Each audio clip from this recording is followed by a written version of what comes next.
আসসালামু আলাইকুম। আশা করছি সকলেই মহান আল্লাহ তাআলার অশেষ রহমতে অনেক অনেক ভালো আছেন এবং সুস্থ আছেন। আজকে আমরা 53তম ক্লাসে উপস্থিত হয়েছি। সৃষ্টিকর্তার কাছে লাখ লাখ শুকরিয়া যে আমরা একদম কোর্সের শেষ পর্যায়ে এসে পড়েছি, আসতে পারছি। আর আমাদের একটি ক্লাস আছে, শেষ হয়ে যাবে।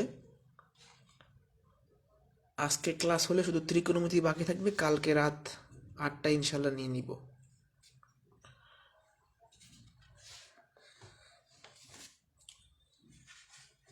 আর ক্লাস তো কয়েকদিন ধরে 8টাই হচ্ছে, তারপরে গ্রুপে বলেছেন যে ক্লাস কখন কি হচ্ছে না হচ্ছে। আমি তো ক্লাস নেওয়ার আগে সবসময় পোস্ট করে দেই। আজকেও আমি তো পোস্ট করেছি বিকালে যে 8টায় ক্লাস হবে। যাই হোক, হয়তো খেয়াল করেন নাই। যারা যুক্ত আছেন ক্লিয়ার কিনা একটু জানাবেন, আমি শুরু করে দিব।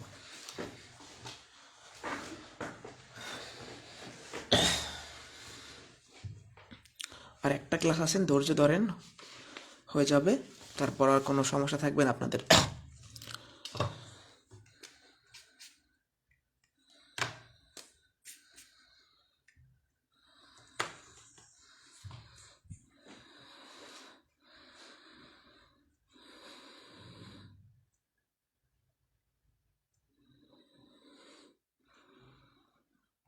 সব কিছু ক্লিয়ার কিনা একটু সবাই জানান।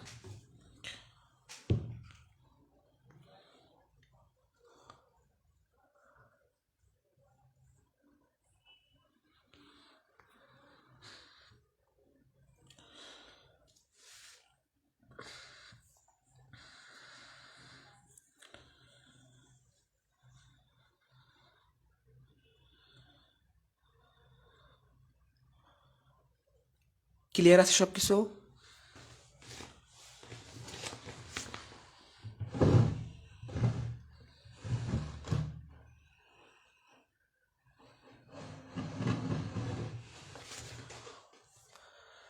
আমরা শুরু করে দেই।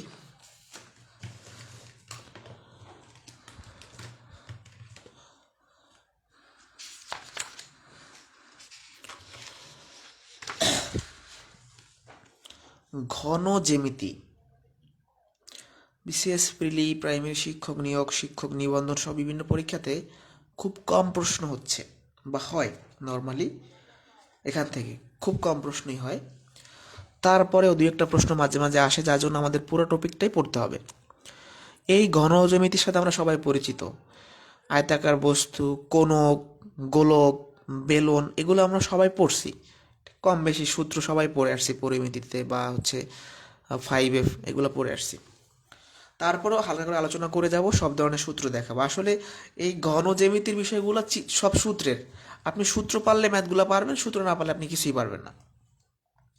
ঠিক আছে, যাই হোক, ঘন জ্যামিতি আমরা শুরু করে দেই। প্রথমে আমরা জানব ঘন বস্তু কি। যে বস্তুর দৈর্ঘ্য, প্রস্থ, উচ্চতা তিনটাই আছে তাকে ঘনবস্তু বলে।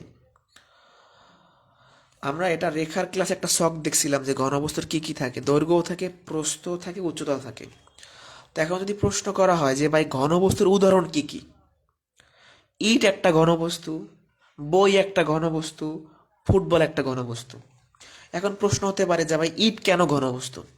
যেমন এটা যদি আমি একটা ইট চিন্তা করি, নর্মালি একটা ইটের মতোই দেখতে, তাহলে লক্ষ্য করেন এই থেকে এই পর্যন্ত এইটুকু তার দৈর্ঘ্য, এইটুকু তার প্রস্থ, আর এইটুকু তার উচ্চতা। এই যে এখান থেকে এই পর্যন্ত তার উচ্চতা, এই যে এটা এইটুকু উঁচু, এই পৃষ্ঠ থেকে এইটুকু উঁচু।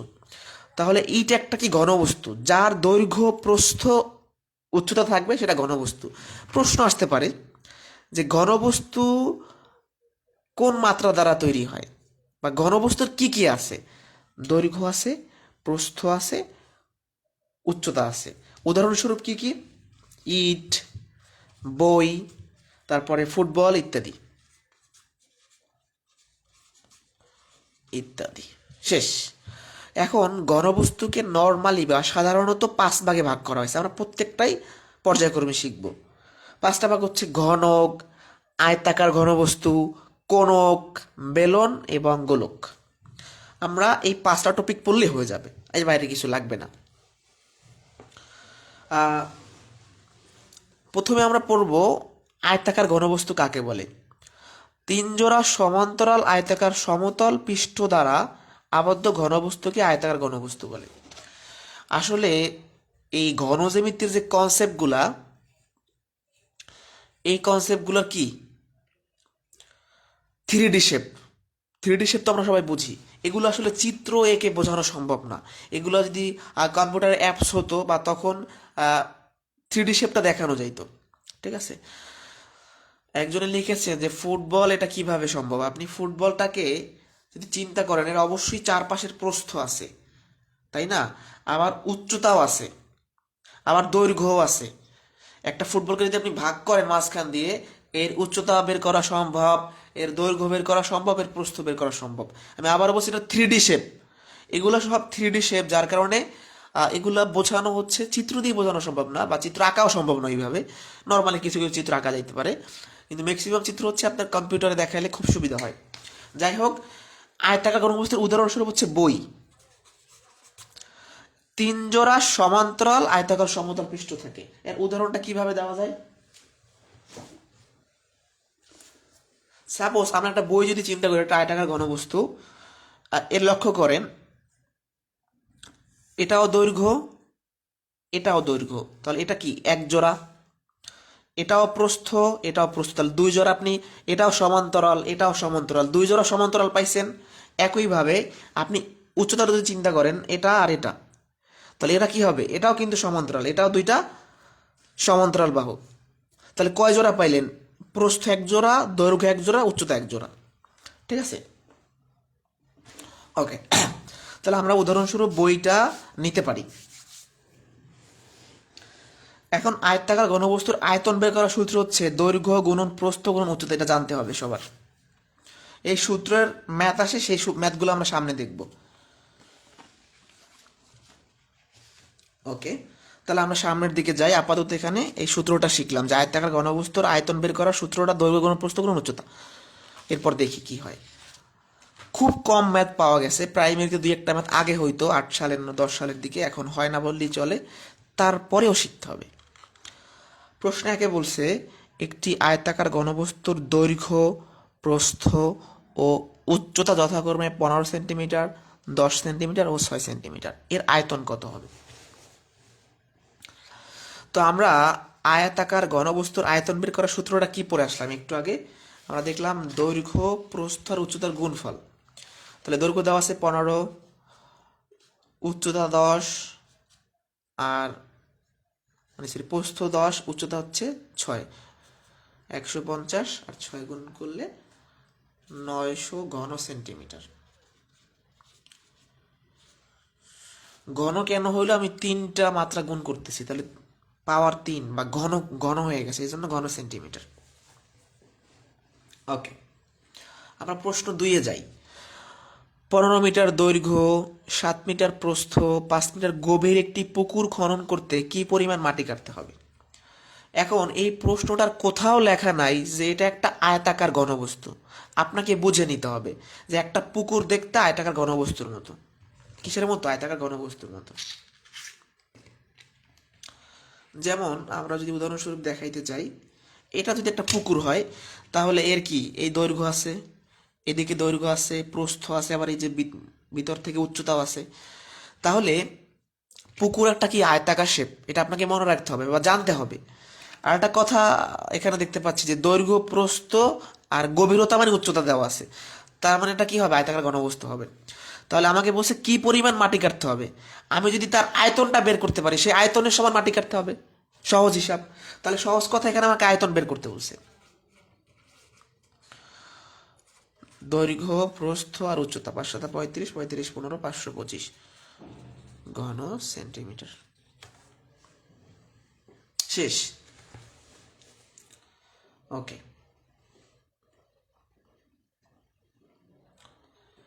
আমরা 3 নম্বর প্রশ্ন নিতে যাই। এটা একটু বড় প্রশ্ন, গুরুত্বপূর্ণ। এগুলো লিখিত পরীক্ষা আগে আসতো, তারপরেও এটা শিখে রাখেন, আসতে পারে যদি রিপিট হয় কোশ্চেন কখনো।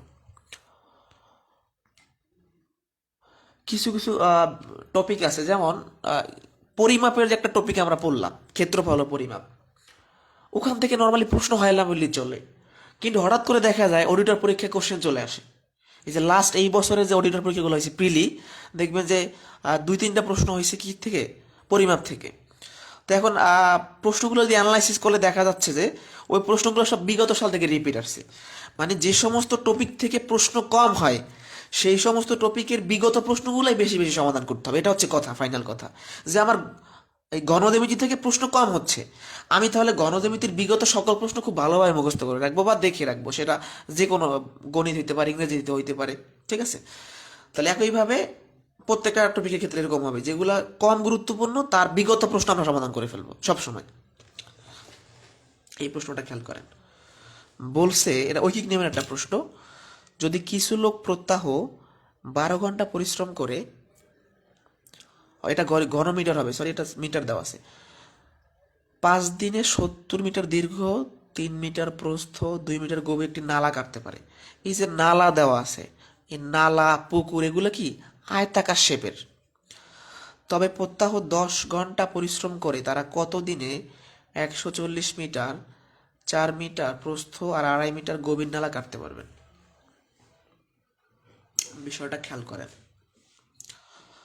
এখানে দুই ধরনের তথ্য দেওয়া আছে বা দুইটা নালা দেওয়া আছে। একটা নালার দৈর্ঘ্য, প্রস্থ, উচ্চতা দেওয়া আছে এবং সেটা খনন করতে কত দিন লাগবে তাও বলা আছে। এখন দ্বিতীয় একটা নালার কথা বলা আছে, সেখানে বলছে দৈনিক 10 ঘন্টা কাজ করলে কত দিন লাগবে। এটা একটা ঐকিক নিয়মের প্রশ্ন। যাই হোক, আমি প্রথমে যেটা করব, আমি প্রথম নালার আয়তন বের করব, এরপর দ্বিতীয় নালার আয়তন বের করব। তাহলে আমি যদি প্রথম নালার আয়তন বের করি, প্রথম নালার আয়তন কি হবে? দেওয়া আছে কত, দৈর্ঘ্য, প্রস্থ আর গভীরতা মানে উচ্চতা, 420 ঘনমিটার। একইভাবে দ্বিতীয় নালার আয়তন, দ্বিতীয় নালা কত, দীর্ঘ মানে এটাই হচ্ছে দৈর্ঘ্য, 140 গুণন প্রস্থ 4 গুণন 2.5, আর এই মানে 5-এর অর্ধেক থাকে 2, 10, 140, 1400 ঘনমিটার। এখন এটা কেন করলাম? আমি প্রথম নালার তথ্য জানি, দ্বিতীয় নালার একটা তথ্য জানি, কিন্তু দিনটা আমি জানি না। আমি ডিরেক্ট ঐকিক নিয়মের মাধ্যমে করব। কিভাবে দেখেন, আমাকে বের করতে হবে দিন, তাই দিনটা শেষে হবে। আমি কি লিখব, যে দৈনিক 12 ঘন্টা করে কাজ করলে, এই যে 420 মিটারের পুকুর খনন করতে আর কতদিন লাগছিল, 5 দিন লাগছিল। আমি এইটার সাথে কম্পেয়ার করে এটা বের করে ফেলবো। আমি আবার রিপিট করি এই লাইনটা, 12 ঘন্টা পরিশ্রম করছে, আমি জাস্ট এই তথ্য থেকে এর আয়তনটা বের করছি। এই আয়তনের পুকুর খনন করতে 5 দিন লাগছিল। এখন আমি কি করব, 1 ঘন্টা করে 1 মিটার, 12 ঘন্টা পরিশ্রম করলে 5 দিন লাগে। মানে আপনি যদি দৈনিক 12 ঘন্টা পড়াশোনা করেন, একটা বই শেষ করতে আপনার 5 দিন লাগবে। আপনি দৈনিক 1 ঘন্টা পড়াশোনা করলে বইটা শেষ করতে বেশি সময় লাগবে। তাই 5-এর সাথে 12 গুণ। 420 মিটার খনন করতে 5 দিন লাগে, 1 মিটার খনন করতে অনেক কম সময় লাগবে, তাই 420 ভাগ। এগুলো সব ঐকিক নিয়মের তথ্য। অতএব লাস্টে আমরা যেটা করব, দেওয়া আছে দৈনিক 10 ঘন্টা করে কত মিটার, এই যে 1400 মিটার করতে কত দিন লাগবে সেটা আমার বের করতে বলছে। উপরে যা পাইছি সব লিখব। এখন দৈনিক 1 ঘন্টা পড়াশোনা করলে সময় বেশি লাগতো, দৈনিক 10 ঘন্টা পড়াশোনা করলে সময় কম লাগবে, তাই 10 ভাগ। খেয়াল করেন। আর 1 মিটার পুকুর খনন করতে সময়টা কম লাগছিল, 1400 মিটার পুকুর খনন করতে সময়টা বেশি লাগবে। এখন কাটাকাটি করলে অ্যান্সারটা বের হয়ে যাবে। আমরা যেটা করি, 0 0 কাটা, শেষ। তারপর 3 14 42, কত, 3 14 42। এরপরে এটা কিন্তু 12, হ্যাঁ, তাহলে 3 4 12, 4 5 20 দিন লাগবে আমাদের। অ্যান্সার হচ্ছে 20 দিন। এটা কিন্তু 12, এই যে 12 দিন। অ্যান্সার 20 দিন। এটা খুব গুরুত্বপূর্ণ প্রশ্ন, রিটার্নেও আসতে পারে। এখন কে কে আমরা বুঝি নাই, বা যদি বুঝে থাকেন তাহলে বলেন, আমি সামনে যাব।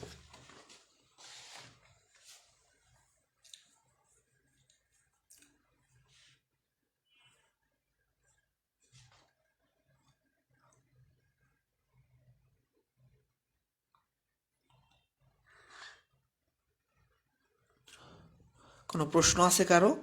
সিম্পল। প্রথম নালার আয়তন, দ্বিতীয় নালার আয়তন। প্রথম নালা শেষ করতে কত সময় লাগবে সব তথ্য দেওয়া আছে, আর এখানে শুধু দিনটা দেওয়া নেই, সেই দিনটা আমি ঐকিক নিয়মের মাধ্যমে বের করে ফেলবো। শেষ। খুব গুরুত্বপূর্ণ কিন্তু, ইম্পর্টেন্ট, স্টার দিয়ে রাখলাম।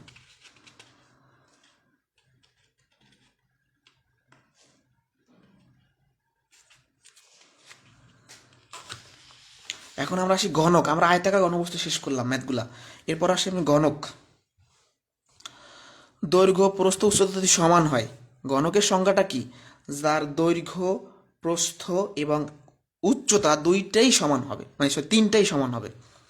দেখতে এরকম হয় অনেকটা।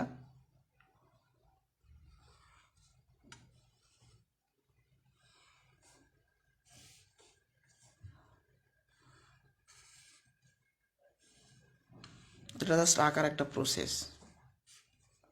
এই ঘনকটা দেখতে এরকম হয়, মানে এই দৈর্ঘ্য যদি 5 সেন্টিমিটার হয়, প্রস্থ 5 সেন্টিমিটার, উচ্চতা 5 সেন্টিমিটার, দৈর্ঘ্য 5, প্রস্থ 5, উচ্চতা 5, এরকম হবে।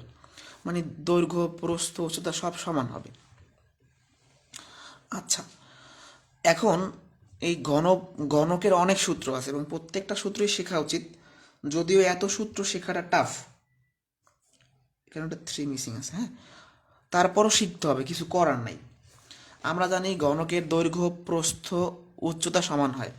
গণকের আয়তন নির্ণয়ের সূত্র হচ্ছে বাহুর দৈর্ঘ্যের কিউব বা এ কিউব।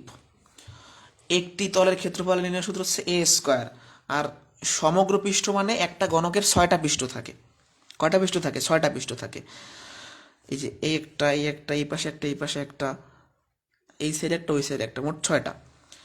একটা পৃষ্ঠ, একটা তলের বা একটা পৃষ্ঠের ক্ষেত্রফল যদি এ স্কোয়ার হয়, 6টার ক্ষেত্রফল 6a স্কোয়ার হবে। একটা পারলে একটা পারবেন। আর একটি তলের কর্ণের দৈর্ঘ্য হচ্ছে √2a একটা তলের। আর সমগ্র কর্ণের সূত্র হচ্ছে √3a। আর এক বাহু দৈর্ঘ্য বের করার সূত্র হচ্ছে এই যে √3 ঘনকের আয়তন। তো মোটামুটি এই সূত্রগুলো একটু টাফ, তারপরে শিখতে হবে। এই প্রত্যেকটা সূত্র শিখতে হবে, 1 2 3 4 5 6টা সূত্র। রুবেল ভাই মনে হয় ওই প্রশ্নটা বোঝেন না, আপনার কমেন্টটা লেট করে আসে, দুঃখিত। আমি ক্লাস শেষে ওটা আবার রিপিট করে দেবো, সমস্যা নেই। আচ্ছা, আমাদের এই সূত্রগুলো তো আমরা বুঝলাম, আর এই চিত্রটা দেখলাম যে যার দৈর্ঘ্য প্রস্থ উচ্চতা সমান হবে সেটাই আনসার, মানে সেটাই হচ্ছে ঘনক।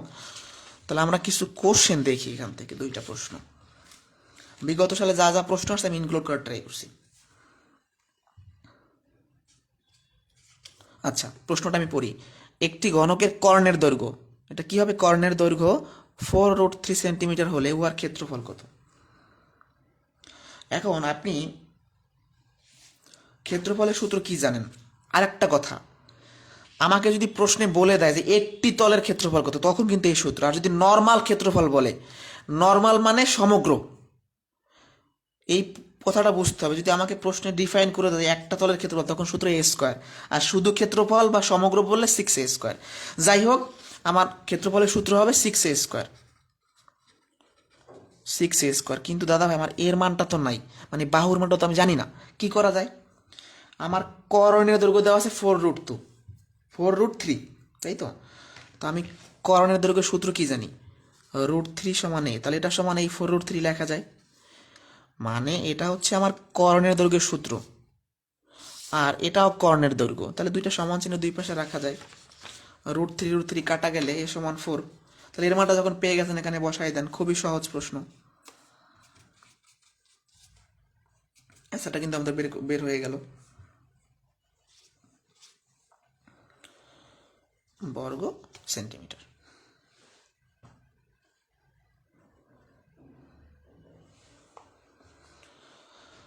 4 নম্বর প্রশ্নটা আশা করি বুঝতে পারছেন। আমার এর মানটা ছিল না, আমি এই টাইপের মাধ্যমে বের করে ফেলছি। আমরা 5 নম্বর প্রশ্নে যাই। এটা গুরুত্বপূর্ণ, ইম্পর্টেন্ট, খুব বড় প্রশ্ন। 3 সেন্টিমিটার, 4 সেন্টিমিটার ও 5 সেন্টিমিটার বাহু বিশিষ্ট 3টি ঘনক গলিয়ে নতুন একটি ঘনক তৈরি করা হলো। নতুন ঘনকের বাহুর দৈর্ঘ্য কত হবে? মানে আপনার কাছে 3টা ঘনকের বাহু আছে, ছোট ছোট। এদেরকে আপনি গলিয়ে নতুন একটা বড় ঘনক তৈরি করছেন, এবং সেই নতুন ঘনকের বাহুর দৈর্ঘ্যটা আমাকে বের করতে বলছে। তাহলে আমি যেটা করব, আমি প্রথম ঘনকের আয়তন বের করব, দ্বিতীয় ঘনকের আয়তন বের করব, তৃতীয় ঘনকের আয়তন বের করব, তাদেরকে মিক্স করে তারপরে কনসেপ্টটা বের করে ফেলবো।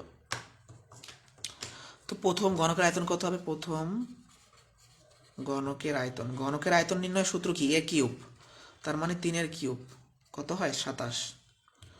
এবার দ্বিতীয় ঘনকের আয়তন সূত্র এ কিউব, 4 তার মানে 64। তৃতীয় ঘনকের আয়তন এ কিউব, তার মানে 5 মানে হচ্ছে 125। তাহলে আমি প্রথম ঘনক পাইলাম, দ্বিতীয় ঘনক পাইলাম, তৃতীয় ঘনক পাইলাম। এখন এদের আমি গলাবো মানে আয়তনগুলোকে আমি একত্রিত করব, তাই তো? তাহলে আমার নতুন ঘনকের আয়তন কত হবে? এদের যোগফল, এই 3টার যোগফল। এই কনসেপ্টটা বুঝতে হবে। আমি আবার রিপিট করি, আমার 3টা বাহু ছিল ঘনকের, আমি সেখান থেকে ঘনকের আয়তনটা বের করছি, কারণ আয়তন বের করার পরই তো আমি গলাইতে পারবো। তাহলে এই আয়তনগুলো যোগ করলেই মিক্সড হয়ে যাবে বিষয়টা। নতুন ঘনকের আয়তন কত হবে? এই যে 27 যোগ 64 যোগ 125, 9 6 8 থেকে 21। এইটা হইল আমার বড়, মানে আমার এই ছোট ছোট 3টা ঘনক থেকে বড় একটা ঘনক উৎপন্ন বা তৈরি হয়ে গেছে। এখন এটা হলো নতুন বা বড় ঘনকের আয়তন। আমার কিন্তু বড় ঘনকের বাহুর দৈর্ঘ্য লাগবে। আমি কিন্তু বাহুর দৈর্ঘ্যের সূত্রটা পড়ে আসছি। বাহুর দৈর্ঘ্য সমান √3 অফ ঘনকের আয়তন। এখন এইটা আসলো কোথা থেকে? আপনি এখান থেকে যদি চিন্তা করেন, যদি এর মানটা বের করতে চান, তাহলে এই কিউবটা এই পাশে √3 হবে না? মানে বাহু মানে তো এ, তাহলে যখন আপনি এই সূত্র থেকে এর মানটা বের করবেন, এই কিউবটা এই পাশে √3 হবে। তাহলে সূত্র কিন্তু এটা মুখস্থ করা লাগে না, এখান থেকে চলে আসে। যাই হোক, তাহলে আমার বাহুর দৈর্ঘ্য কত হবে? বাহুর দৈর্ঘ্য √3 অফ 216। 216 রুট করলে হবে 6 মনে হয়। হ্যাঁ, তাহলে অ্যান্সার হবে এটা।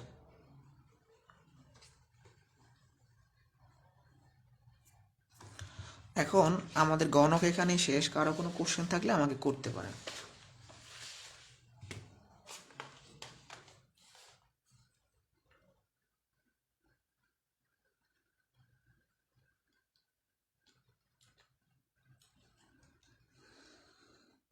কোনো প্রশ্ন আছে কারো?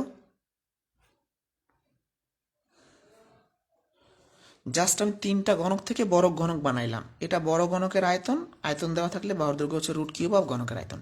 আয়তনটা বসাই দিছি, শেষ।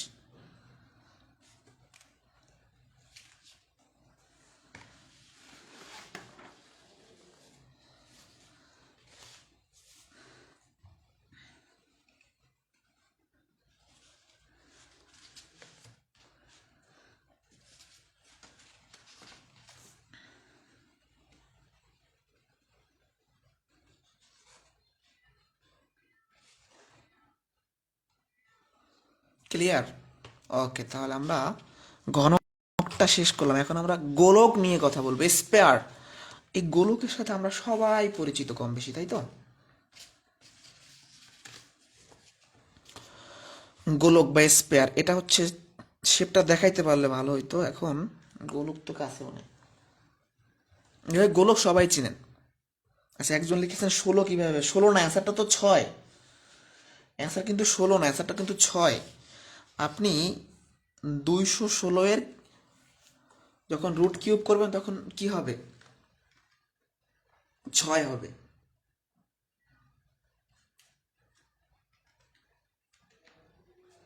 এটা কেন? এটা তো বের করা যায়।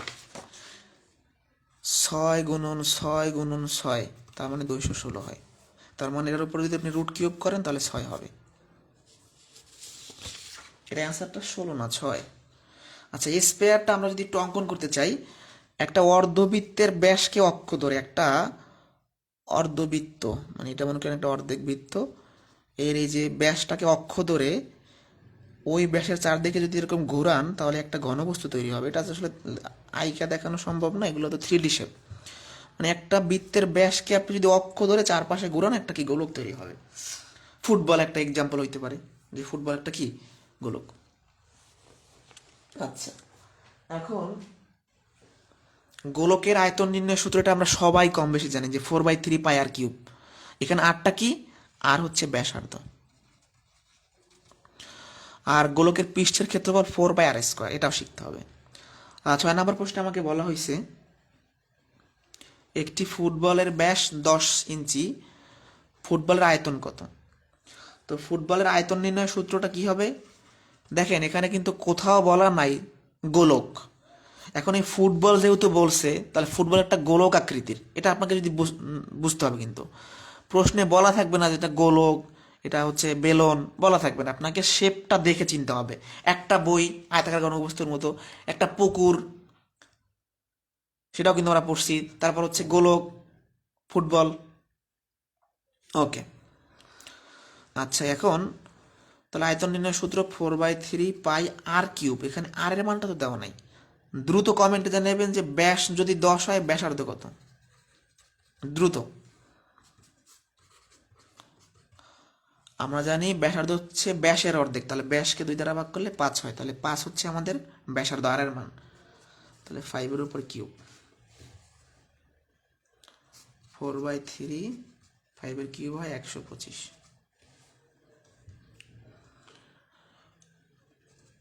অপশন এরকমও থাকতে পারে, আবার ভাঙাইও দেওয়া থাকতে পারে, এটাই আনসার।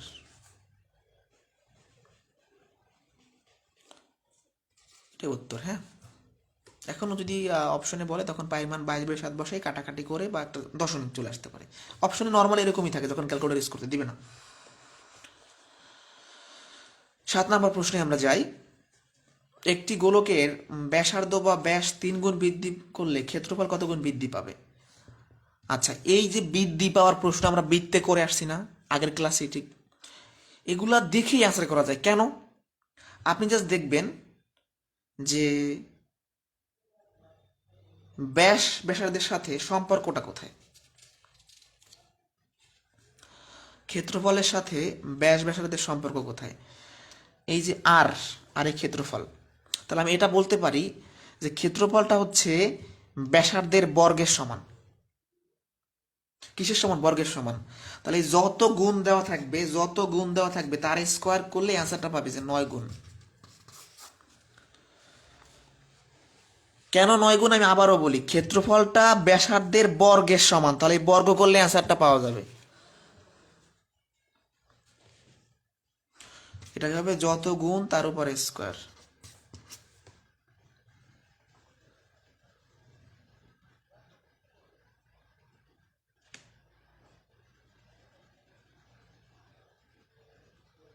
ওকে, এখন এখানে কোশ্চেন থাকলে করতে পারেন, আমরা আর কিছু কোশ্চেন দেখি। গোলক থেকে মোটামুটি আর 2টা প্রশ্ন আছে। যেমন এই প্রশ্নটা আমরা দেখি যে গোলকের ব্যাসার্ধের অনুপাত 3:2 হলে তাদের আয়তনের অনুপাত কত। দেখুন আপনি জাস্ট একটু দেখেন তো যে আয়তনের সাথে ব্যাসার্ধের সম্পর্কটা কোথায়।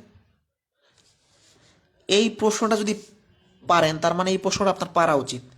ক্ষেত্রফলের সাথে ব্যাসার্ধের সম্পর্ক হচ্ছে স্কোয়ারের, আর আয়তনের সাথে ব্যাসার্ধের সম্পর্ক হচ্ছে কিউবের। তার মানে যে অনুপাত দেওয়া আছে তার উপর কিউব করে দিলে অ্যান্সারটা শেষ। 27:8, এটাই অ্যান্সার। 3 এর কিউবে 27, 2 এর কিউবে 8। আমি আবারও বলতেছি, এগুলো একদম সোজা। এই সূত্রটা পারলেই হবে। আয়তনের সাথে আর এর সম্পর্ক মানে ব্যাসার্ধের সম্পর্ক কিউবের, ক্ষেত্রফলের সাথে ব্যাসার্ধের সম্পর্ক স্কোয়ারের। ক্ষেত্রফলের সাথে পরিবর্তিত হবে স্কোয়ারের মতো, আর আয়তনের সাথে পরিবর্তিত হবে কি ঘন এর মতো। জাস্ট এর উপর ঘন করে দিলে মানে পাওয়ার 3 করে দিলে হবে। 8 নাম্বারটা না বুঝলে প্রশ্ন করবেন। আমাদের এই 9 নাম্বার প্রশ্নটা ভেরি ভেরি ইম্পর্টেন্ট এবং একটু ঝামেলা যুক্ত আছে।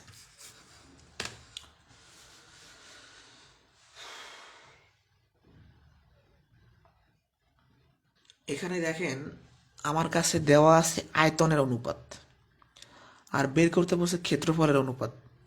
আমি জানি আয়তনের সাথে ক্ষেত্রফলের কোনো সম্পর্ক নাই। আয়তনের সাথে হচ্ছে ব্যাসার্ধের সম্পর্ক, ক্ষেত্রফলের সাথে ব্যাসার্ধের সম্পর্ক। তাহলে আমাকে এখানে ব্যাসার্ধটা বের করতে হবে। ওকে, খেয়াল করেন তো আমি যেটা করব, এখান থেকে ব্যাসার্ধ বের করতে চাই। ব্যাসার্ধ বের করবো, ব্যাস আমার লাগবে না। তো আমার আয়তনের অনুপাত দেওয়া আছে 8:27। তাহলে আমার ব্যাসার্ধের অনুপাতটা কত হবে? আপনি যদি এই সূত্র থেকে যে 4/3 পাই না, এটা তো কনস্ট্যান্ট, এটা কি ধ্রুবক। তাহলে আপনার আয়তনের সাথে যখন আর এর সম্পর্ক আপনি যদি লেখেন যে আয়তন সমান আর কিউব, তাহলে এই 8টা যদি বের করতে চান তাহলে এই পাশে আয়তনের উপর কিউব আসে কিনা। আমি যদি আর বের করতে চাই তাহলে আয়তনের উপর কিউব আসবে, এটা কনস্ট্যান্ট, এটা বাদ যাবে 2 জায়গা থেকে। তাহলে আমি যখন এই আয়তনগুলোর উপর কিউব করে দিব, রুট কিউব করে দিব, তখন আমার কি বের হয়ে যাবে? আর এর মানটা বের হবে, ব্যাসার্ধটা বের হবে। তাহলে আমার এখানে হয় 2, এখানে হয় 3। এইটা আগে বুঝতে হবে। আমি আবারও বলতেছি, আয়তনের সাথে ক্ষেত্রফলের ডিরেক্ট কোনো সম্পর্ক নাই। আয়তনের সাথেও ব্যাসার্ধের সম্পর্ক আছে, ক্ষেত্রফলের সাথেও ব্যাসার্ধের সম্পর্ক আছে। তাহলে আমি যেটা করব, আমার টার্গেট হবে এখান থেকে ব্যাসার্ধ বের করা। তাহলে কীভাবে ব্যাসার্ধ বের করব? এই 4/3 পাই এটা বাদ, এটা কনস্ট্যান্ট টার্ম। তাহলে আমি যদি আয়তন সমান আর কিউব বলি, আর সমান হবে রুট কিউব অফ আয়তন। তাহলে আয়তনের উপর রুট কিউব করলে আর পাওয়া যাবে। এখন কেউ যদি আপনাকে আর দিয়ে দেয়, এখন কিন্তু কোশ্চেনটা এরকম হয়ে গেছে বা আগের মতো হয়ে গেছে। কেন? আমার ব্যাসার্ধ দেওয়া আছে কত? 2:3। আমার ক্ষেত্রফলেরটা বের করতে বলছে। ব্যাসার্ধের সাথে ক্ষেত্রফলের সম্পর্ক কি? স্কোয়ারের। তাহলে আমি জাস্ট স্কোয়ার করে দিলে হয়ে যাবে। ব্যাসার্ধ পাইছি এইটা, তাহলে ক্ষেত্রফল যখন বের করবো, এই 2 এর উপরে স্কোয়ার, 3 এর উপরে স্কোয়ার, তাহলে 4:9। এটাই আমাদের উত্তর। প্রশ্নটা অনেক সহজ। বিষয়টা হচ্ছে আয়তনের সাথে ক্ষেত্রফলের ডিরেক্ট সম্পর্ক নাই। এখান থেকে আর এর মানটা বের করতে পারছি। এখন আর যদি আমি পেয়ে যাই, তাহলে আমি ক্ষেত্রফল পাবো। জাস্ট আর এর উপরে স্কোয়ার করে দিলে ক্ষেত্রফল পাবো। এখন বুঝছেন নাকি একটু বলবেন? এটা হচ্ছে কি, আমি লিখে দিলাম ব্যাসার্ধ সমান।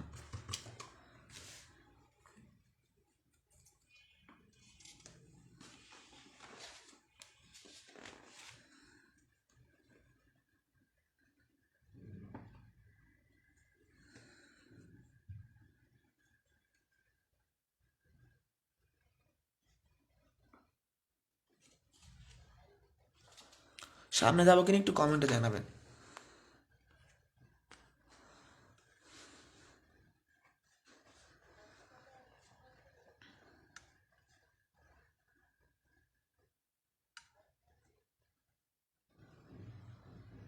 প্রশ্ন আছে কোনো?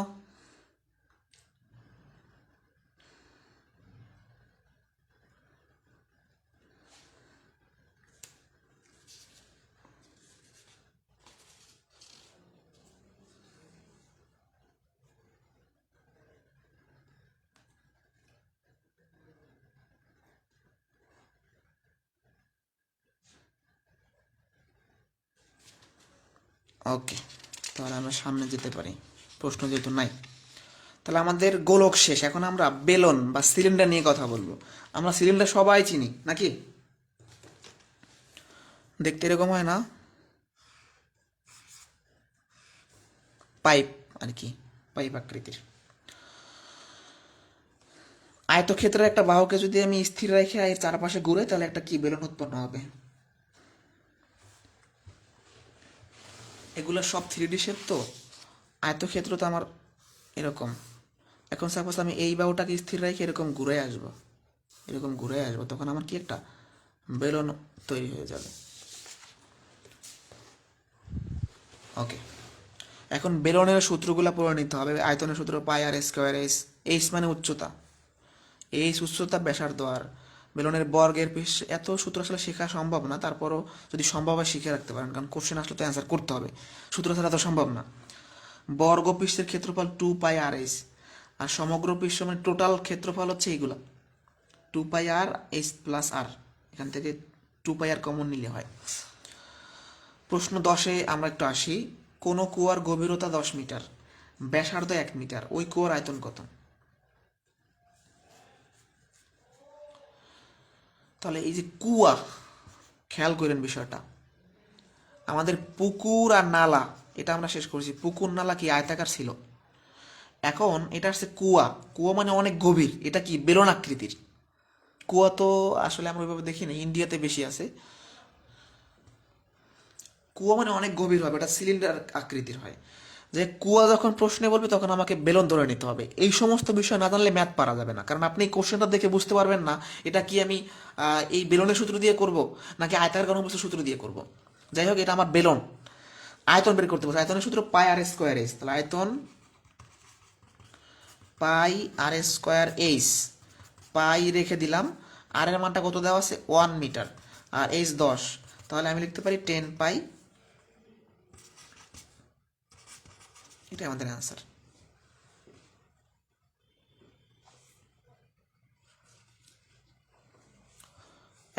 আসলে বেলুন থেকে প্রশ্ন হয় না বললেই চলে, তারপর একটা আমি খুঁজে পাইছিলাম, একটা অ্যাড করে দিলাম।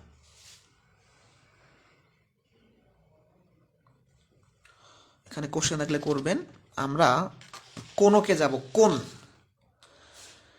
এই কোনটা আমরা চিনতে পারি এইভাবে, যখন ওই যে দোকান থেকে তেল কেনা হয়, যখন কেউ খোলা তেল কিনে, তখন একটা কোনো আকৃতির পাত্রের মাধ্যমে তেলটা দেওয়া হয়। ঠিক আছে, পেট্রোল বা তেল যদি আপনি বলেন, নর্মালি গ্রামগঞ্জের যে দোকানগুলো আছে বা হাট বাজারগুলো আছে, যখন খোলা তেল কেউ কিনে, তখন দেখবেন ওই যে যেটা দ্বারা দেওয়া হয়, পরিমাপ করা হয়, ওটা হচ্ছে একদম কোনক আকৃতির। এই যে দেখতে এরকম, এই যে এরকম হয়ে থাকে সাধারণত। বা আপনারা যারা গ্রামে ছিলেন, যখন হচ্ছে দাদিরা বা মারা হচ্ছে, মানে আগে তো হচ্ছে কারেন্ট ছিল না, তখন ওই যে কেরোসিন তেল হচ্ছে ল্যাম্পের ভিতর ভরতে হইতো, তখন কিন্তু এই বস্তুর মাধ্যমে ভরা হইতো বা এই প্রোডাক্টের মাধ্যমে ভরা হইতো। ঠিক আছে, যারা গ্রামে ছিলেন এগুলা তখন দেখেছেন। ওকে, তাহলে কোনটা আমরা মোটামুটি সবাই চিনি। এর সংজ্ঞা পড়লেও পড়তে পারেন, যে এত যে পড়তে হবে তাও না। কোনো সমকোণী ত্রিভুজের সমকোণ সংলগ্ন যে কোনো একটা বাহুকে স্থির রেখে ওই বাহুর চতুর্দিকে ত্রিভুজ ঘোরালে যে ঘনবস্তু উৎপন্ন হয়। এখন এটা মুখস্থ আপনি পড়ে গেলেন কিন্তু কিছুই বুঝলেন না, কারণটা কি? কারণ এটা 3D শেপ, আপনি এটা 3D বা একটা সফটওয়্যারের মাধ্যমে এটা বোঝাইতে পারবেন। হাতে কি আপনি সমকোণী ত্রিভুজের ঘোরাইতে পারবেন? এটা কি ঘোরানো যায়? ঘোরানো যায় না। তাহলে এগুলো হচ্ছে কি সফটওয়্যার মাধ্যমে দেখানো সম্ভব। 3D কিন্তু সফটওয়্যার আছে, 3D আলাদা সফটওয়্যার আছে, সেগুলো সফটওয়্যারের মাধ্যমে পুরোটাই দেখানো যায় ঘুরায় ঘুরায়। যাই হোক, কোনকের আয়তনের সূত্র 1/3πr²h। এইচের পরিচিতিটা হচ্ছে সে উচ্চতা, আর আর মানে তো ব্যাসার্ধ। এই সূত্রটাও শিখবেন। সমগ্র তলের ক্ষেত্রফল মানে বক্রতল আর ভূমির ক্ষেত্রফল, ভূমি আর বক্রতলের ক্ষেত্রফলের যোগফল হচ্ছে সমগ্র তলের ক্ষেত্রফল। এটা তেমন একটা লাগে না, এটা লাগবে। 11 নম্বর প্রশ্নটা খেয়াল করেন সবাই। একটি চৌবাচ্চার দৈর্ঘ্য 5 মিটার, প্রস্থ 4 মিটার, উচ্চতা 3 মিটার। চৌবাচ্চাটি পানি দ্বারা পূর্ণ করতে কত লিটার পানি প্রয়োজন হবে? ঠিক আছে, তো এখন এই যে চৌবাচ্চা, আসলে এই পরিচিতিগুলো না জানলে ঝামেলা। এই চৌবাচ্চা মানে কি? একটা ট্যাঙ্ক বা এই টাইপের কিছু হইতে পারে। তো আমরা কোনকের কোনো কোনো কোশ্চেন কিন্তু পাই নাই, কোনকেই এটা হচ্ছে লাস্টের 2টা ম্যাথ করাবো এক্সট্রা। তো এই চৌবাচ্চা বা নালা, তারপর হচ্ছে আপনার কি বলবো, বক্স আকৃতি যেগুলো, এগুলো হচ্ছে আয়তাকার ঘনবস্তু হয়। তো এটা আয়তাকার ঘনবস্তুরই প্রশ্ন বা মিক্স প্রশ্ন বলতে পারেন। একটি চৌবাচ্চার দৈর্ঘ্য 5 মিটার, প্রস্থ 4 মিটার, উচ্চতা 3 মিটার। এই যখন দৈর্ঘ্য, প্রস্থ, উচ্চতা দেওয়া থাকবে, তখনই আপনি আয়তাকার ঘনবস্তু চিন্তা করবেন। চৌবাচ্চাটি পানি দ্বারা পূর্ণ করতে কত লিটার পানি প্রয়োজন? কত লিটার? আচ্ছা, এখন আমরা প্রথমে এর আয়তনটা বের করি, চৌবাচ্চার আয়তনটা বের করি। চৌবাচ্চার আয়তন কিভাবে বের করব? দৈর্ঘ্য গুণন প্রস্থ গুণন উচ্চতা, 60 ঘন মিটার। চৌবাচ্চাটি পানি দ্বারা পূর্ণ করতে কত মিটার পানি প্রয়োজন? তাহলে এখানে 60 ঘনমিটার আছে। আমরা জানি কি 1 ঘনমিটার সমান 1000 মিটার, তাই তো? তাহলে 60 ঘনমিটার হবে 60,000 মিটার। তাহলে অ্যান্সারটা হবে 60,000। এখন অনেকের প্রশ্ন হতে পারে যে মিটার লিটার এগুলো কি? ঠিক আছে, আমি প্রথমে আয়তন বের করলাম, এটা হলো আমার চৌবাচ্চার আয়তন, কিন্তু এটা ঘনমিটারে দেওয়া আছে। আমার বের করতে বলছে কত লিটার পানি প্রয়োজন। তো এখন এই মিটারের সাথে কিন্তু ডিরেক্ট সম্পর্ক নাই লিটারের। ঠিক আছে, 1 ঘনমিটার সমান আমরা কি বলতে পারি? 1000 লিটারও বলা যায়। হ্যাঁ, মিটার লিটার হচ্ছে সমান। তাহলে লিটার বলতে পারেন আপনি। 1 ঘনমিটার সমান 1000 লিটার, 60,000 মানে 60 ঘনমিটার সমান হবে 60,000 লিটার। তাহলে এটাই আমাদের অ্যান্সার। প্রশ্নে কিন্তু মিটারও থাকতে পারে। তো নর্মালি পানি কি লিটার দ্বারা প্রকাশ করা হয়? তাহলে এই প্রশ্নটা কিন্তু আগের কোশ্চেন, হ্যাঁ, আমি এখানে কোনো পর্যন্ত স্টপ রাখতেছি, এই কোনকের কনসেপ্ট শেষ, এখন তেমন কোনো প্রশ্ন পাওয়া যায় নাই। 11 নম্বর প্রশ্ন আর 12 নম্বর প্রশ্নটা হচ্ছে টোটাল একটা ডিফারেন্ট টাইপের প্রশ্ন। আমি আবার রিপিট করি, আয়তন বের করছি, এখানে 60 ঘনমিটার আছে, 1 ঘনমিটার সমান 1000 লিটার, 60 ঘনমিটার সমান কি 60,000 লিটার। সিম্পল প্রশ্ন, এগুলো তেমন একটা আসে না, তারপরও কিছু কিছু কোশ্চেন ইনক্লুড করছে যাতে হচ্ছে দুই একটা আসলে কমন পান। লাস্টে একটা বিসিএস এর প্রশ্ন দেখাবো, খুব মজার। এখন এখানে বলা আছে একটি সাবানের আকার 5, 4, 1.5 সেন্টিমিটার হলে এত মিটার দৈর্ঘ্য, প্রস্থ, উচ্চতা বিশিষ্ট একটি বাক্সের মধ্যে কত সাবান রাখা যাবে। এখন এইখানে কোথাও লেখা নাই যেটা আয়তাকার ঘনবস্তু, কোনো গোলক, কিছুই লেখা নাই।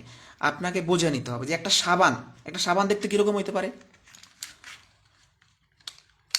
একটা সাবান দেখতে কি একটা ইটের মতো হইতে পারে, বা একদম হুবহু এই শেপ, তাই তো।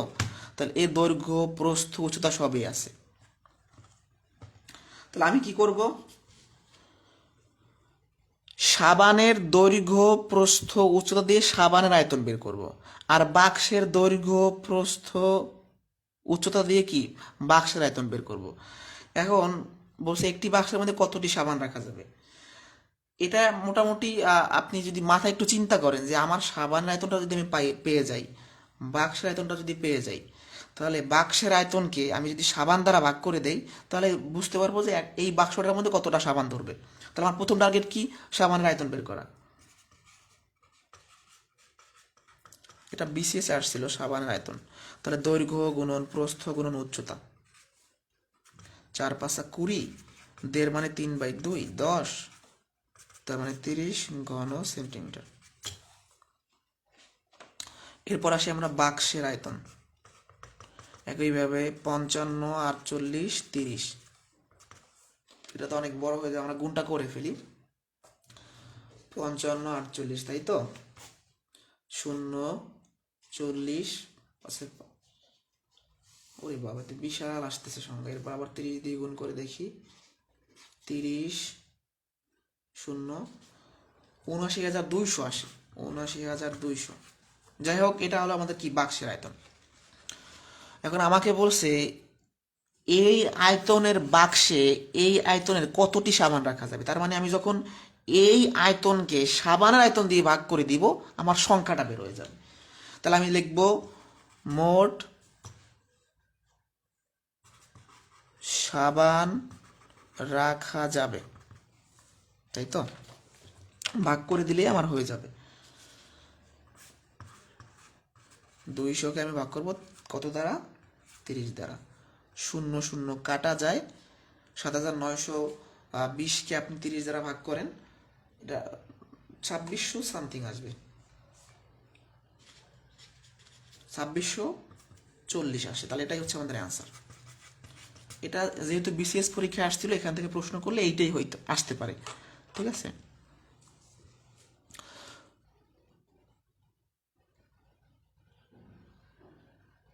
অ্যান্সার হবে 2640। একজনে কমেন্টে লিখেছেন অঙ্কগুলো এরকম কেন। আসলে গণজ্যামিতি একটু গাঁটতেরা টাইপের চ্যাপ্টার, এগুলো আসলে সচরাচর করে অভ্যস্ত না, তো এই জন্য। হ্যাঁ, এগুলো প্রাইমারিতে আসতে পারে, অবশ্যই প্রাইমারিতে আসতে পারে, এবং প্রাইমারিতে আসতে পারে বলেই কিন্তু করানো হচ্ছে। কিছু প্রশ্ন তো প্রাইমারি ছিল এখানে। আমি আবার অবশ্যই মোটামুটি সব ম্যাথগুলোই আপনাদের করানো ট্রাই করছি, যেগুলো বিগত সাল থেকে আসছিল, যতটুকু সম্ভব হয়েছে আর কি। তাহলে এই ছিল গণজ্যামিতির ক্লাস। আর লাস্টের একটা টপিক আছে ত্রিকোণমিতি, যেটা নিবন্ধনের জন্য লাগবে। নিবন্ধনের জন্য লাগবে দেখে করানো লাগতেছে ওটা। ত্রিকোণমিতি নিবন্ধনের জন্য লাগবে, হ্যাঁ, নিবন্ধনে প্রশ্ন আসে, প্রভাষক নিবন্ধনের প্রশ্ন আসে। ওকে, তাহলে ভালো থাকেন, আজকে এই পর্যন্তই। আর একটা ক্লাস আছে, আপনাদের অপেক্ষার তালা শেষ হয়ে যাবে। দীর্ঘদিনের একটা আমরা জার্নি শেষ করতে যাচ্ছি। সেই কবে শুরু করছিলাম, 16ই অক্টোবর মনে আছে, 16ই অক্টোবরের কোর্স শেষ হতে যাচ্ছে। তো যারা ধৈর্য ধরে কোর্সগুলো করতে পারছেন, মানে হচ্ছে ক্লাসগুলা সেই প্রথম থেকে এখন পর্যন্ত আমি কিছু কিছু আইডি এখান থেকে দেখতে পাচ্ছি, সেই 1 নং ক্লাস থেকে করতেই আছেন। মানে আপনাদেরকে আসলে অনেক ধন্যবাদ দেওয়া উচিত যে আপনাদের ধৈর্য আছে আর কি। আমি তো ক্লাস নেই, আমার দায়বদ্ধতা আছে, দায়িত্ব আছে। আপনাদের হচ্ছে আমি যেহেতু দায়িত্ব নিয়েছি অবশ্যই পালন করব, কিন্তু সবার পক্ষে কিন্তু ওইটা হয় না, ক্লাসগুলো করাটা হয় না। কেন হয় না? আপনি সাপোজ 10টা ক্লাস খুব ভালোভাবে করতেছেন, আপনার কোনো ব্যস্ততার কারণে আপনি 2টা ক্লাস মিস করে ফেলেছেন। আপনি যখন 2টা ক্লাস মিস করে ফেলবেন, তখন দেখবেন আলটিমেটলি আপনার আর ফ্লোটা থাকবে না। আপনি যখন ওই 2টা ক্লাসের পরে ক্লাসে আসবেন, দেখবেন যে বুঝতেছেন না, তখন আপনার সমস্যা হবে। সাপোজ আপনি শতকরা পর্ব 1 যদি না করে শতকরা পর্ব 2 এর ক্লাসটা শুরু করতে চান, তখন আপনার একটু বেগ পেতে হবে, যার কারণে ফলো থাকে না। কেউ পাটিগণিত করে আর বীজগণিত করার সময় পায় না, নানান ব্যস্ততা থাকে। এই জন্য দীর্ঘমেয়াদী কোর্সগুলো এরকমই হয়। আমি তো তাও 54টা ক্লাস নেই, অনেক টিচারদের কোর্স আছে 70টা, 80টা, 90টা ক্লাস। তাহলে বোঝেন ওইগুলো শেষ করতে কত সময় লাগবে। তো ধৈর্য ধরতে হবে, ম্যাথ বলেন, ইংরেজি বলেন, কঠিন সাবজেক্টগুলো শেখার জন্য ধৈর্য ধরতে হবে। আমি 54টা ক্লাস যখন শেষ করে দিব, দেখবেন যে আহ, কত ধরনের ম্যাথ। আমি যদি চিন্তা করি, হাজার হাজার নিয়ম ম্যাথ চলে আসছে না, হাজার নিয়ম কিন্তু চলে আসছে একটা সিম্পল চ্যাপ্টারে। যখন আমি এই গণজ্যামিতির ক্লাসটা নিলাম, 1 ঘন্টার একটা ক্লাস সাপোজ, এখানে আপনার 20 ধরনের ম্যাথ আপনি পেয়ে গেছেন। তাহলে আপনি যদি চুয়ান্ন চুয়ান্ন ধরনের মানে 54টা ক্লাস হিসাব করেন, আপনার অনেক সূত্র, অনেক মান, অনেক নিয়ম মনে রাখতে হবে। এটাই স্বাভাবিক।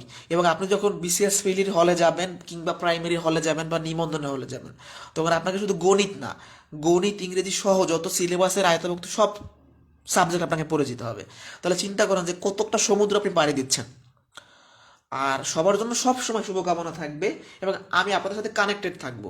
আমি সেই 1-1.5 বছর আগে আমি ব্যাচ পড়াইছি অনলাইনে, তাদের সেই গ্রুপ এখনো আছে, ক্লাসও এখনো আছে। মানে আমি কিছুই করি নাই, জাস্ট রেখে দিছি এইভাবে।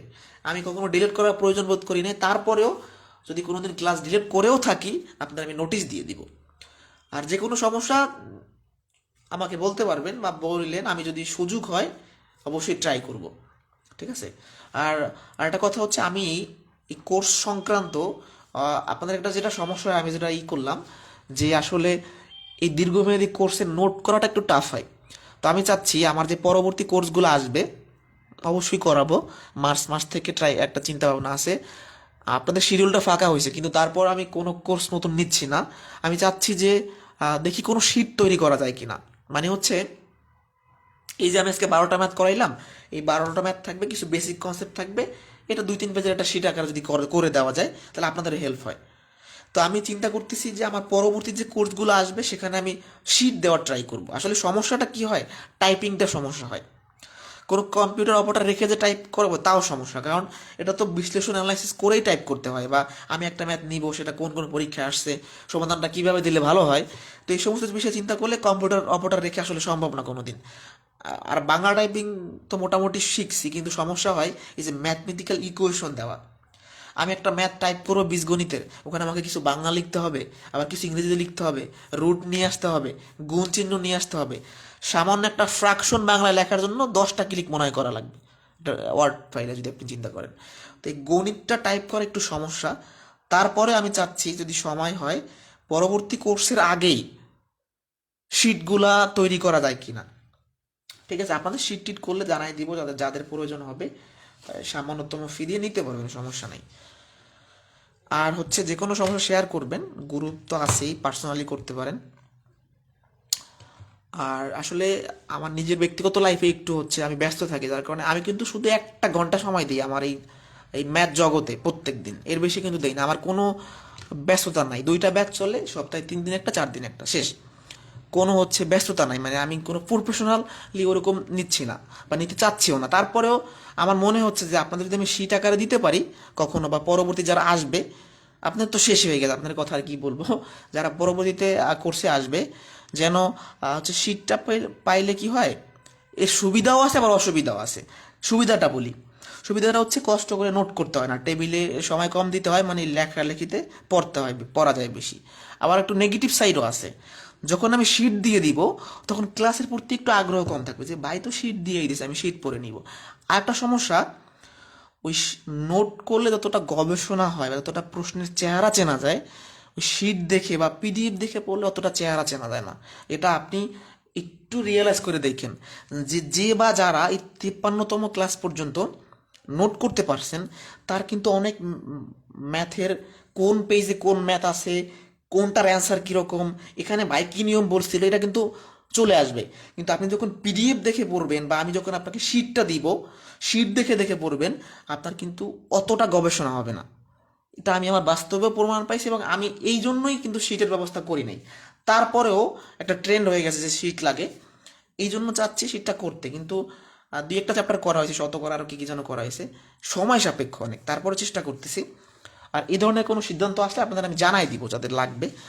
তো ভালো থাকবেন, সুস্থ থাকবেন, আর সবসময় দোয়া থাকবে আপনাদের জন্য যে সৃষ্টিকর্তা যেন সবার মনের আশা পূর্ণ করে।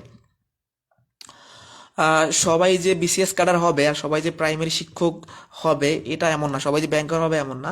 মানে আমরা সবার জন্য এমন দোয়া করি যে কোনো না কোনো কর্ম যেন সৃষ্টিকর্তা লিখে দেয় যে আমি এইটা করব।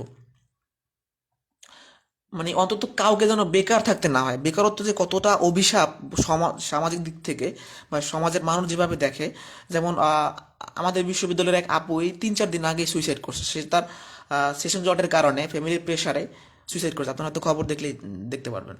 তো বিষয়টা হচ্ছে এমন যে এই ডিপ্রেশন পেইন যখন আসে তখন অনেক সমস্যা। তো আমরা চাই যে সবাই কোনো না কোনো জব হোক, সেটা তৃতীয় শ্রেণীর হইতে পারে, তারপরে সেকেন্ড ক্লাস জব হইতে পারে, যে কোনো কিছু হইতে পারে, ঠিক আছে, কোনো না কোনো জব হোক, কেউ যেন বেকার না থাকে এই পৃথিবীতে, এটাই আমাদের চাওয়া। কারণ বেকারত্ব একটা মানুষকে শেষ করে দেয় বলতে গেলে। যেমন আমাদের আপুটা, সে পড়াশোনা সদ্য শেষ করার পথে, সে শুধু এই করোনার জন্য ডিপ্রেশন চলে আসছে যে আমার কবে শেষ হবে, আমার ফ্যামিলি আমার দিকে তাকাই আছে। তখন কি হয়, এই চিন্তাটা চলে আসার কারণে হয়তো সে ডিপ্রেশন অনেকদিন ভুগতেছিল। মানুষের তো সামনাসামনি দেখে বোঝা যায় না যে তার ভিতরে কি চলতেছে। আর বর্তমানে যে ডিপ্রেশনের কারণে আত্মহত্যার একটা ট্রেন্ড হয়ে গেছে, হচ্ছে এরকম নর্মালি, কারণটা হচ্ছে পৃথিবীটা কেমন যেন হয়ে গেছে। করোনা আসার পরে চাকরির পরীক্ষা হয় না, এই যে প্রাইমারি ক্যান্ডিডেটটা সেই ঝুলে আছে। বাইরে ভাই, প্রাইমারির আমি সেই কোর্স 1.5-2 বছর ধরে করাইতেছি, কোর্সই করাই যাচ্ছি, পরীক্ষা আসতেছে না। মানে আমার মনে হচ্ছে কি, আমি সেই একটা স্টুডেন্ট 1.5 বছর আগে পড়াইলাম, সে এখনো একটা পরীক্ষার জন্য বসে আছে। যারা প্রাইমারির ক্যান্ডিডেট এরা কিন্তু ম্যাক্সিমাম শুধু প্রাইমারির জন্যই বসে আছে, এদের বিসিএস এর জন্য অতটা পড়তেছে না। শুধুমাত্র একটা জব হবে বা ফ্যামিলি আছে, ফ্যামিলি চাচ্ছে একটা শিক্ষক বানাইতে হবে, কিন্তু এই হচ্ছে না, পরীক্ষাটাই হচ্ছে না। মানে খুবই খারাপ অবস্থা। এই যে নিবন্ধনের নিয়োগ, সেই পুলিশ ভেরিফিকেশন, হ্যান ত্যান, এইগুলো হইতে হইতে জীবন পার হয়ে যায়। একটা মানুষ বাচ্চা কয় বছর, তার এই ভেরিফিকেশন, চাকরির নিয়োগ, ভাইবাটাই মিলিয়ে একদম দেখে যায় 2-3 বছর লেগে যাচ্ছে। তাহলে মানুষের লাইফে কি, আমি তো দেখি যারা ব্যবসা বাণিজ্য করে তারাই ভালো। আমাদের ফ্রেন্ড সার্কেল যারা ব্যবসা করছে তারা, তাদের ফ্যামিলি আছে, সব কিছুই আছে। আর যে ছেলেটা কষ্ট করে অনার্স করতেছে, একটা পাবলিক বিশ্ববিদ্যালয়ে পড়তেছে, কিছুই হচ্ছে না। সে 30 বছর পর্যন্ত সে ডিপ্রেশন কাটতেছে। কারো ভাগ্যে জব হচ্ছে, কারো হচ্ছে না। কে কয়টা ভালো জব পাচ্ছে, হ্যাঁ, তারপরেও কষ্ট হলেও জব পাওয়া সম্ভব। যেমন আজকে একটা ফেসবুকে পোস্ট দেখলাম একটা গ্রুপে, যে এক ভাই, সে 2016 সাল থেকে জবের পড়া শুরু করছে এবং 100+ কি চাকরির পরীক্ষা দিছে, কোনো চাকরি তার হয় না। শেষে গিয়ে লাস্ট সে পরীক্ষাটা যখন দিছে তখন কোন ব্যাংকের এমটিইউ পদে তার জব হয়েছে, খুব ভালো জব। আমার ঠিক ব্যাংকের নামটা মনে নেই, আজকেই দেখলাম, আজকের নিউজ। তো তার যে ধৈর্য ছিল, সেই 16 সাল থেকে 22 সাল পর্যন্ত মানুষের কথা শুনতে হয়েছে যে তোর চাকরি হচ্ছে না, চাকরি হচ্ছে না, শেষে গিয়েও কিন্তু হয়েছে। তাহলে পরিশ্রম করলে কখনোই বৃথা যাবে না। তো লাস্ট ক্লাসে কথা হবে আরো। সবাই ভালো থাকেন, সুস্থ থাকেন, আজকে এই পর্যন্তই। কথা বলে তো শেষ হয় না। আসলে আপনার সাথে অনেক বড় একটা জার্নি, এটাই আসলে খারাপ লাগবে যখন ক্লাস হবে না। যখন আমার 9টা 30 বেজে যায়, তো আমার কোনো ব্যস্ততা থাকলে আমার মনে হচ্ছে যে আমার ক্লাস আছে। কিন্তু বিষয়টা হচ্ছে এরপর আর মিস করব, হয়তো অন্য ব্যাচ আসবে, কিন্তু আপনাদের এই ব্যাচটা অনেক স্টুডেন্ট ছিল, অনেকের সাথে কথা হয়েছে, পরিচয় হয়েছে, ফোনে যোগাযোগ হয়েছে, এবং হবে আরও সামনে, অবশ্যই হবে, বা হয় নর্মালি ফেসবুক বা ফোনে অবশ্যই হবে। আর যারা নোট করেন নাই বা ক্লাসগুলো ঠিকমতো করতে পারেন নাই, তাদের কাছে রিকোয়েস্ট থাকবে যেন আপনারা ফ্রি হলে, এগুলো যদি আমি রেকর্ড করে রাখতেছি, দেখে নেবেন। এই ক্লাসগুলো আপনাদেরই। এই যে 54টা ক্লাস এই গ্রুপেই থাকবে, যতদিন আমার ফেসবুক আইডি আছে, গ্রুপ আছে, থাকবে। ডিলিট করবো না, সমস্যা নাই। আমার ডিলিট করলে কোনো লাভ লস নাই। হয় কি যে কোর্সের ক্লাসের প্রাইভেসি থাকে না। আর কালকে কথা হবে, সমস্যা নেই, আমাদের তো ক্লাস আছে। এবং আমি 54টা ক্লাস শেষ করার পরেও যদি আপনাদের কোনোদিন মনে হয় বা আমার আমার যদি শিডিউল থাকে, আমি 2-1টা ক্লাস এক্সট্রা নিব, সমস্যা নেই। ঠিক আছে, ভালো থাকেন, আসসালামু আলাইকুম।